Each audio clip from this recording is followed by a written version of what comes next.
Under the cold gray sky of Hokkaido, where the waves rhythmically crash against the seaweed-covered rocks, the ocean is not just a source of livelihood but also a home to untold stories. In the small fishing village of Otaru, amidst the howling wind through pine forests and the full moon casting silver upon the water, a solitary fisherman named Kenta discovered something he never expected, a small friend from the depths of the deep blue sea. It was Yuki, a seal with fur as white as the first snowfall, its round eyes filled with both curiosity and unwavering loyalty. From the moment they met on the rocky shore, among tangled seaweed and the whispers of the waves, a magical journey began, a journey of friendship that transcended the boundary between humans and nature, of promises etched deep in the heart, and of secrets hidden beneath the ethereal blue light. This is not just the story of Kenta and Yuki, but also a tale of the ocean, a place that holds the memories of lost souls, where the moonlight illuminates dreams, and where a small seal became a legend. Step into this journey, where the sound of the waves will guide you through days of loyalty, sacrifice, and love unspoken, beneath the deep blue waters of Hokkaido. Chapter 1: The Lonely Fisherman. Kenta, 25 years old, lived in an old wooden house in the coastal fishing village of Otaru, Hokkaido. His home perched precariously on a low hill, overlooking the vast ocean. He had unkempt black hair, usually tied back with a rope, calloused hands from handling fishing nets, and eyes filled with a quiet sorrow, as if carrying the memories of days long past. His parents had perished in a great storm when he was only 10, leaving him to live with Grandma Haru, a petite woman with snow-white hair, kind eyes marked by the passage of time.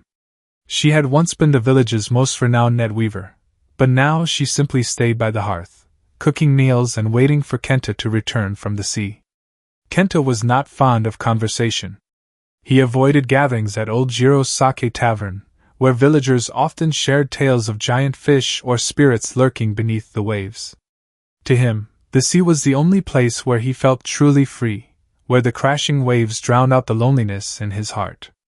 Every morning, just as the sun peeked over the horizon, Kenta would push his small wooden boat into the water, cast his nets, and lose himself in the deep blue expanse. One early spring day, when the wind still carried the lingering chill of winter, Kenta sat on the rocky shore near the docks, mending his nets. The steady rhythm of the waves was interrupted by a faint, weak sound, almost like a soft whimper. He paused, listening. The sound came from behind a cluster of large rocks covered in seaweed. Curious, Kenta stood up, stepping carefully over the slippery pebbles, and discovered a small seal trapped in the tangled seaweed.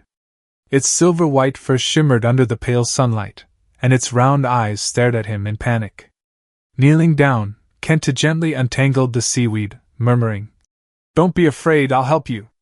When the seal was finally free, he lifted it carefully and set it into the shallow water. It swam in small circles around his legs before pausing to look back at him for a long moment, then disappeared beneath the waves.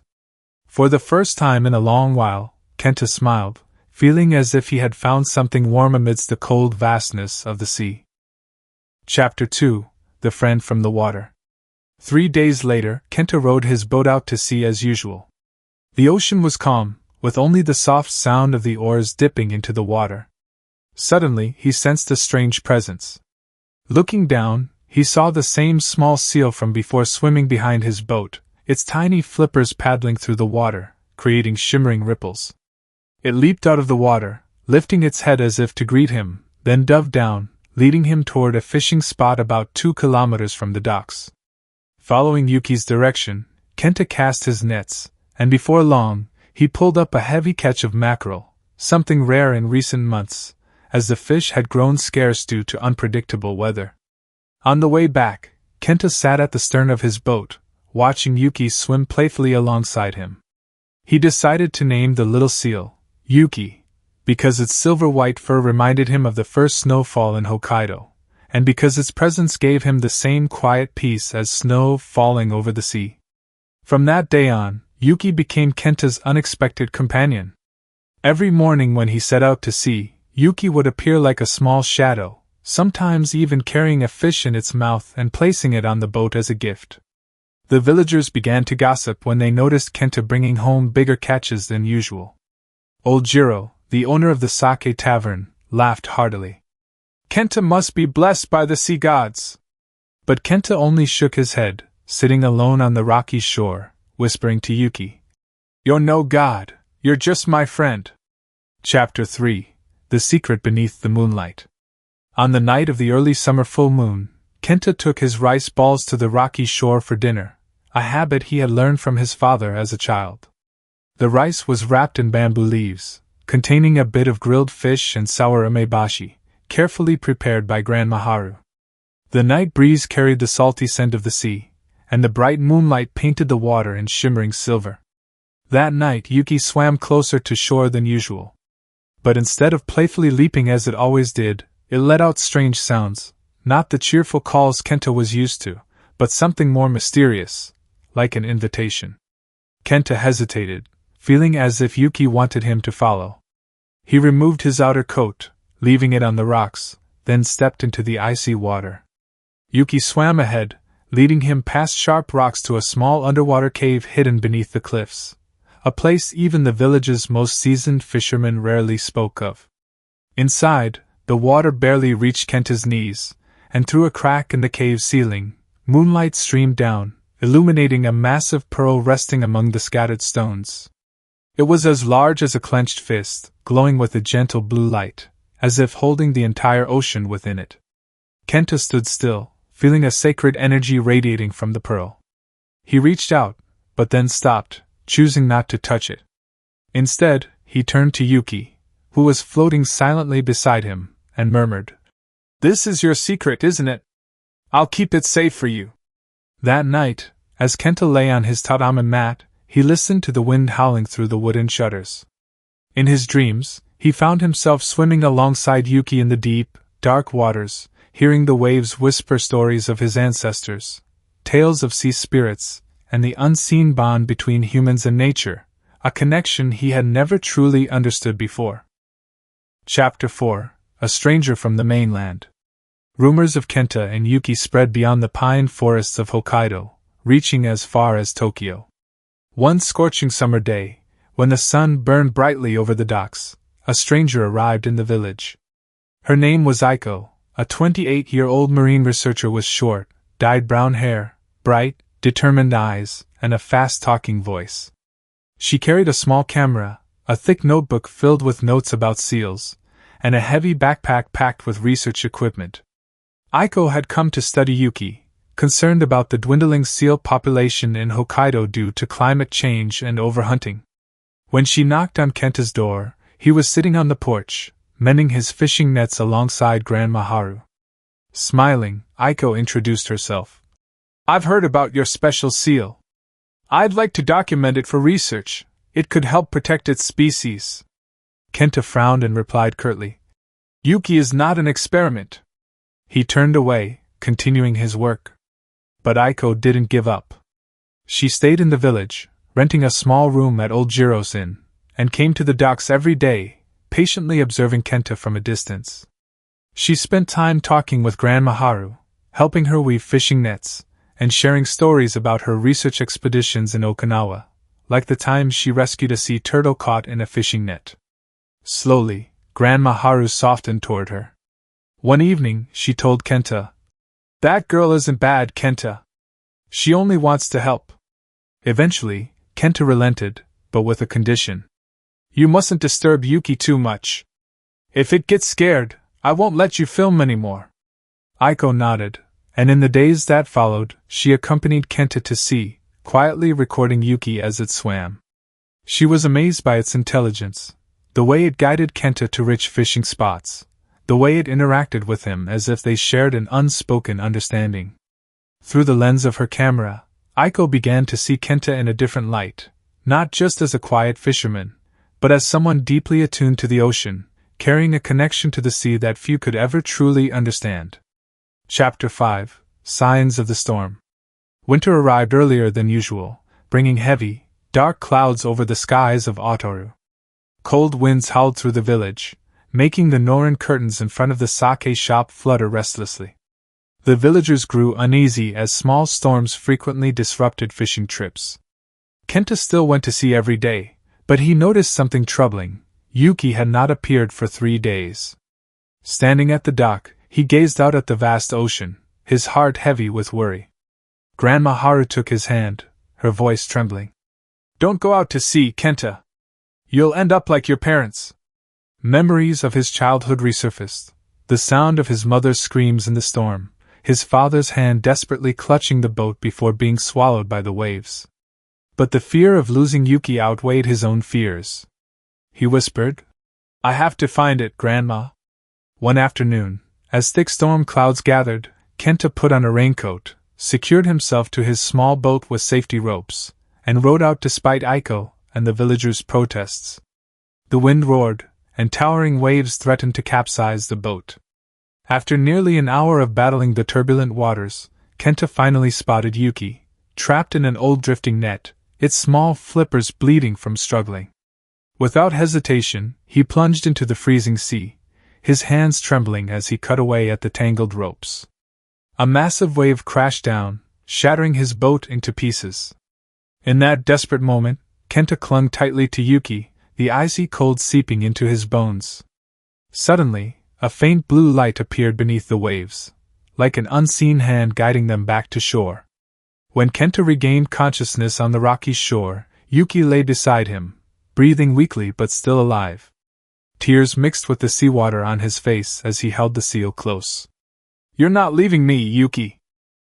Chapter 6. A Promise by the Sea.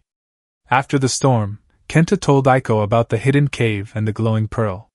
She listened intently, her eyes shining with curiosity. With her scientific knowledge, she suspected it could be a rare natural phenomenon, perhaps related to bioluminescent organisms or a unique mineral formation beneath the sea. But she also warned him. "If people find out, they'll destroy that place to take the pearl." Kenta nodded, sensing the sincerity in her words. That night, under the fading moonlight after the storm, Kenta sat with Yuki on the rocky shore. He gently stroked its damp fur and murmured, "No matter what happens, I'll protect you." Yuki nudged its head against his hand, as if understanding his promise. From that day on, every time Kenta went out to sea, he felt that Yuki was not just a friend, but a part of him, a bond tying him to the lost memories of his parents, to the vast ocean he had once feared. Chapter 7. Peaceful Summer Days. The following summer, the fishing village returned to its peaceful rhythm. Yuki had fully recovered and was once again joyfully swimming alongside Kenta's boat. Aiko stayed in the village longer than planned, not just for her research, but because she had grown fond of the tranquility of this place. She often sat with Kenta and Grandma Haru in the evenings, listening to the old woman's stories about the past, when Otaru was still a bustling fishing port, and when she and Kenta's grandfather once danced under lantern lights during the Obon festival. Kenta gradually opened up more. He no longer avoided Aiko and even shared with her his dreams of the deep sea, of Yuki leading him to places he had never seen before. One evening, while the three of them were having dinner, a steaming hot pot filled with fresh fish, Grandma Haru chuckled and said, "This girl is like warm sunshine in our home, Kenta." He blushed and didn't respond, but deep down, he felt an unfamiliar warmth.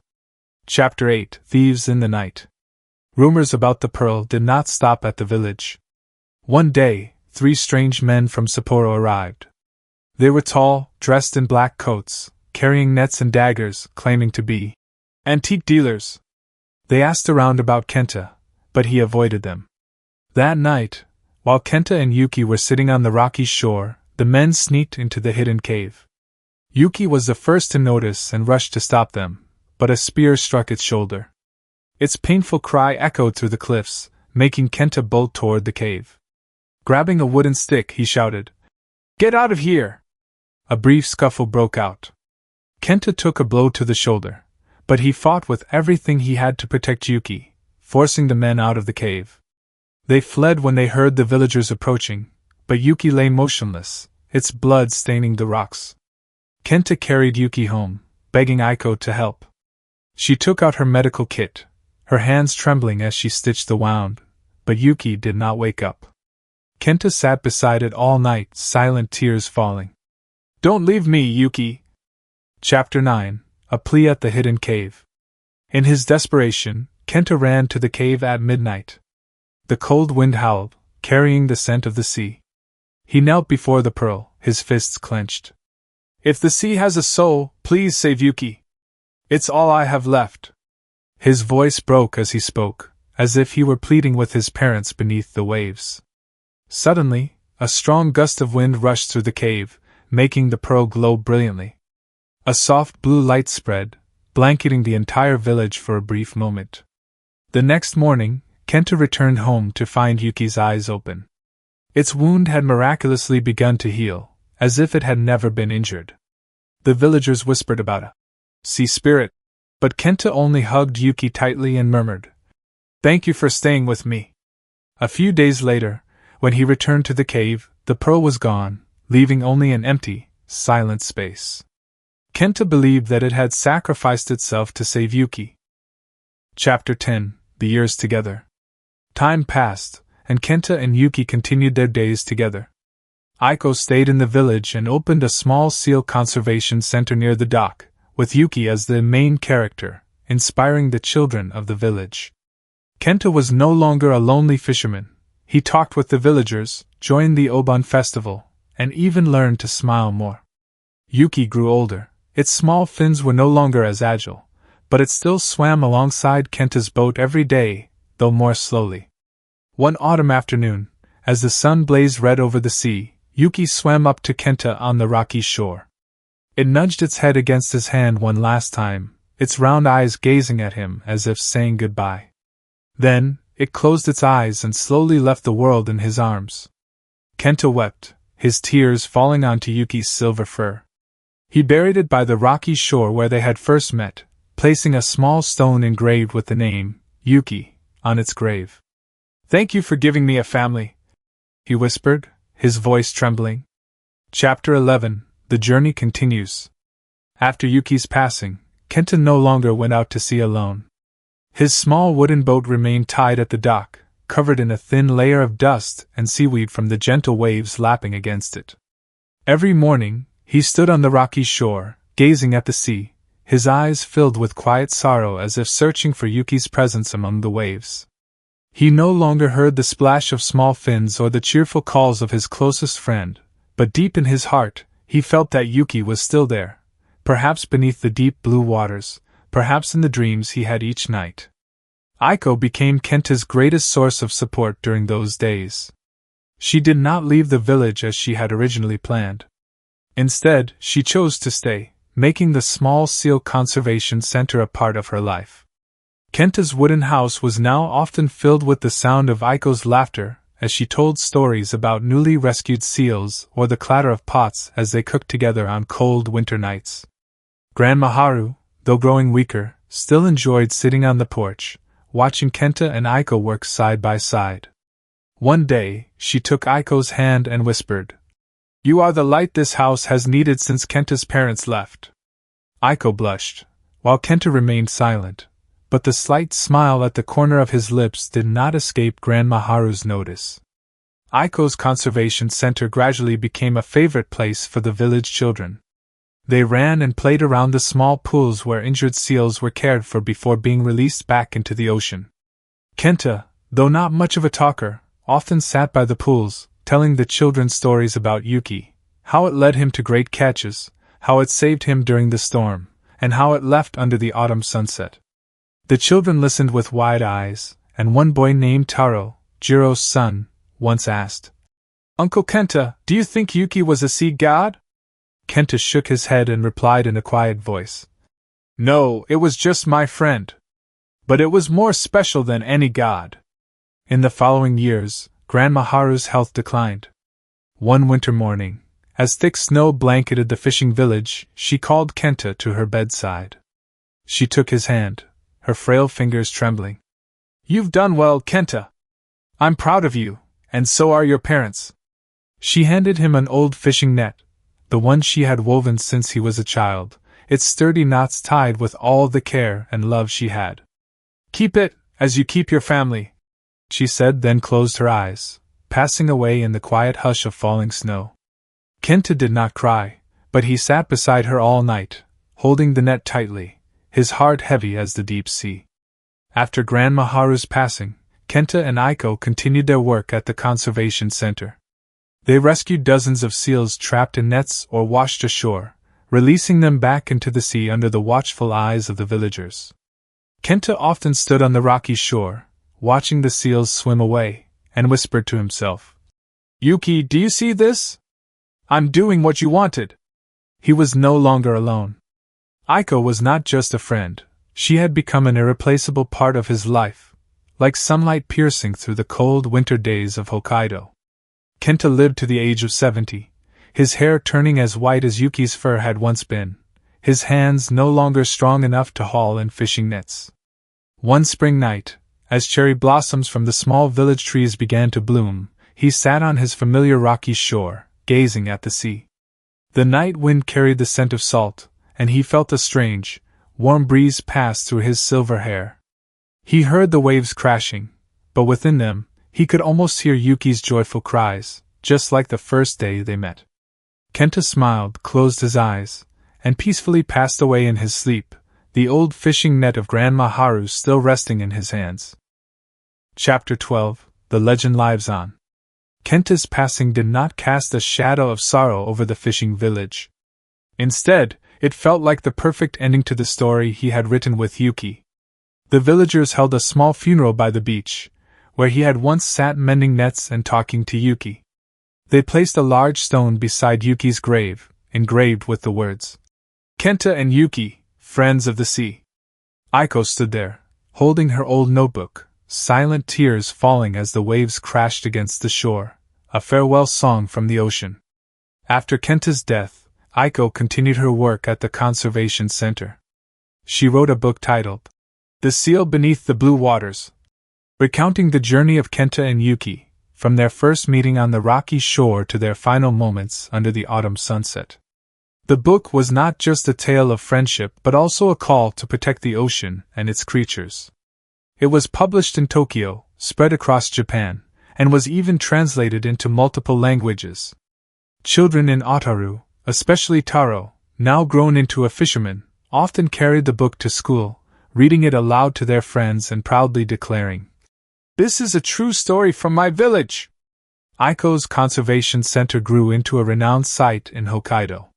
Visitors came from all over, not just to see the seals but to hear the story of Kenta and Yuki.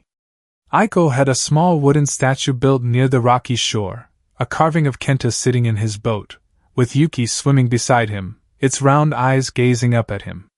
Beneath the statue, an inscription read, "Friendship needs no words." Every year, on the full moon of August, the traditional Obon festival, the villagers released lanterns onto the sea, praying for the souls of Kenta, Yuki, and those lost in storms long ago. Time passed, but the tale of Kenta and Yuki was never forgotten. The villagers told stories of how, on full moon nights, when the moonlight touched the sea, a small seal could still be seen swimming near the shore. Unlike other seals that played and leaped in the waves, this one swam silently past the rocks, as if waiting for an old friend. Some of the elders, like Jiro, swore they had heard Kenta's laughter carried by the wind, a deep, warm laughter they had never heard from him while he was alive. Otaru was no longer just a fishing village. It became a symbol of loyalty, timeless friendship, and harmony between humans and nature. Young fishermen, before setting sail, would often whisper to the sea, "Yuki, lead us to the fish!" A quiet prayer they had learned from Kenta. And Aiko, now with silver strands in her hair, still stood by the rocky shore every evening, gazing out at the sea, smiling at the memories of Kenta, Yuki, and the legend they had woven together. One night, when Aiko was old, she sat on the rocky shore, holding her now worn book. The wind carried the sound of waves, and something else. A familiar call, the joyful cry of a seal. She looked up and saw a faint blue glow beneath the water, like the pearl from long ago returning once more. Aiko smiled and whispered, "Kenta, Yuki, you're still here, aren't you?" That night, she closed her eyes and passed away peacefully in her sleep, leaving behind a legacy that would forever live in the hearts of the people of Otoru.